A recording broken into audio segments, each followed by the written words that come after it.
চুয়াডাঙ্গায় তাপমাত্রা 41.5 degree, hit alert জারি।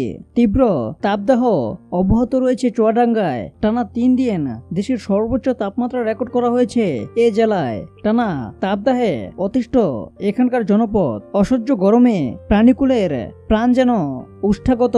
হাসপাতালে বাড়ছে গরমজনিত রোগীর সংখ্যা। তীব্র তাপে বিপাকে পড়ছেন শ্রমজীবী মানুষ। প্রয়োজনের তাগিদে ঘর থেকে বেরিয়েও কাজ করতে পারছেন না তারা। শুক্রবার সন্ধ্যা 6টায় দেশের সর্বোচ্চ তাপমাত্রা রেকর্ড করা হয়েছে চুয়াডাঙ্গা জেলায় 41.5 ডিগ্রি সেলসিয়াস বলে জানিয়েছে চুয়াডাঙ্গা আবহাওয়া অফিস। এর আগে দুপুর 3টায় তাপমাত্রা রেকর্ড করা হয়েছে 41.3 ডিগ্রি সেলসিয়াস। এদিকে তীব্র তাপদাহে জনসাধারণকে সচেতন করতে হিট অ্যালার্ট জারি করেছে জেলা প্রশাসন। গুরুত্বপূর্ণ এলাকায় মাইকিং করে পথচারী ও এলাকাবাসীকে সতর্ক করা হচ্ছে। খুব প্রয়োজন ছাড়া বাড়ির বাইরে বের হতে নিষেধ করা হচ্ছে। শিশু ও বয়স্কদের ক্ষেত্রে বাড়ির সতর্কতা অবলম্বন করতে অনুরোধ করা হচ্ছে।